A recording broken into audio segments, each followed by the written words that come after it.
Hey guys, it's been a while since we checked in on the ducks, so I thought I'd do an update with you. Everybody's looking good. The gooses are playing. Everybody's happy. This is our hard time of the year, but we just got lucky with some rain. It's been so long I had to look it up. And I got a few things to show you today. There's one of the turkeys. I got 4 of the turkeys on insect eradication duty. They're pretty happy about it. They get to go inside the garden. And they've been in there for 15-20 minutes, and when I get done with the water, I'll pick them up and put them back over. But as you can see, they're doing no harm to the garden itself. In fact, these guys here want to get in on the action. What happened, buddy? So he chased the hopper out, and this guy got it. You're gonna have to go find your own, man. You know, in here, since the birds don't work a lot, so I can't let the ducks and the geese in there. It's pretty easy pickings at first, but now they've started to alert the hoppers and they're chasing them out. And the guys on perimeter duty are actually the ones doing the best. But you can see they're right in there with my peppers and strawberries and hunting bugs. So they'll be on duty today, you know, maybe 4 more tomorrow until I think I've got everything, you know, controlled enough. But we're not really having many pest problems at all. A little bit on the peppers, 2 plants, and I think if it's just 2 plants, there's something with those plants being weak. But yeah, right through the sweet potatoes. If the ducks were in there, they'd devour every one of those Japanese sweet potato leaves. Anyway, what else we got going on? I thought I'd show you, you know, fruit trees tend to be an early season thing, and most of our trees, other than pears and jujube, are done for the year. Even though, you know, we're not in main production yet. We're only 3 years into this. That's very young for trees. But white mulberry should give us a good yield next year. We got a few berries off it. They were the first ones to produce. Usually once a mulberry produces once for you, it's going to produce a lot more. But check this out. This tree is literally loaded down. It's fallen over with fruit, and I got to keep an eye on it.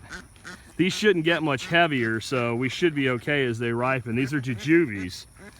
And boy, if we found a pest-free crop that we can grow, and they can either be eaten fresh or dried out like, almost like a fig.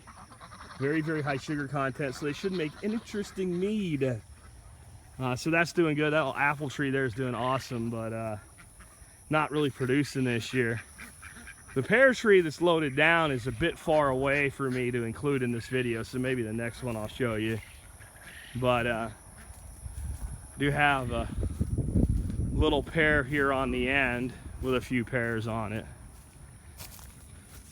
And I've got a little Kajoho pear. There's a pear there, a few more. So not bad for a tree that's 2 years old. You know, it almost died the first year we put it in. There's that bush mulberry. Some bush mulberry in my butt. That's like a mulberry bush tree. And here's something we did this year. We had a whole bunch of leftover rocks. And as you can see, we filled in this end of the swale like a diversion drain. And what that's done is reduce this sharp angle of this wall here, so that we can actually put some fill dirt in there. Once the leaves are off for the year, we'll do that. Hey, turkeys. One thing you'll find about turkeys, man, wherever you go, they want to be because they think you know where all the food is. We got to set your brothers free here. Yeah, they look like they're about done with patrol duty. They want out. We'll let them out here in a minute. What's up? Huh? Antonovka apples that were iffy, that I had some iffy concerns about because we hit them with the anti-fuego ant killer. All 3 of the 4 made it and are doing really well. Got another one over there doing just bang on brilliant just past there. Ponds are looking good. Show you those real quick before we wrap up today. That's duckweed on there. That is on there on purpose, but that's pickerel rush there. Some mint growing, sweet potato vine. Let me show you what you do with this stuff here, guys. This stuff doubles its weight daily, doubles its size daily in happy conditions, and that pond is a happy condition. Look at this. See this? They know. What do you got there, guys? Oh, That stuff's like 35 or more % protein. And it just grows on fish waste for free. High protein feed, there you go, guys. They love that stuff. A little treat, huh? It's cool, isn't it, on a hot day? Yeah, both of the ponds are covered in that stuff, and I can take easily that much out every day as a treat for the birds. And it'll all be back by tomorrow. See the other pond. Pickerel rush putting flowers on. Mint just going berserk. So things are doing good considering the time of year. You can see some of the trees that went in this season. You know, this tree went in the spring and it's still having to adapt. This fig went in this season, it's still adapting. Whereas that almond has been in for 2 seasons now, so it's looking pretty good. Pests are on this one. That's grasshoppers did that, guaranteed, and that's because that tree's stressed. That's a what is that? That's a plum. You know, there's plenty of plums right around here that aren't attacked like that. So this is just, you know, first year trying to get through this stressful condition. That's a crab apple. Same thing, you know, this tree just isn't looking like stuff that's had a year like that, or 2 years like this stuff here. You know, these trees are 2 years into it. And even with the drought, I mean, I've done very little irrigation this year, and they're just looking beautiful. This should all be covered with fruit next year.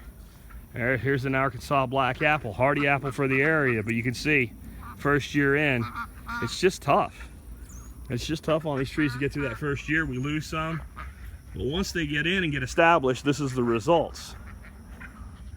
Harsh climate, see, there's everybody that's got a year in. New guys, but doing rather well. This guy's doing really great. He's just a little tree yet, but leaves look healthy. This is a persimmon. Plumcot. Plumcot's a year, you know, 2 seasons in. Look at it, happy. Another, I think that's a nectarine there. Goomy, beautiful. So, takes time, and you can see we're stunning these black locusts. Sheer total utter neglect. Some of them are doing better than others. But this tree, check this out. This black locust was planted this season by one of my students. It was about as big as the tip right there. It was about like that. Now look at it. That tree is, well, I'm 6 foot almost. I'm like 5'11".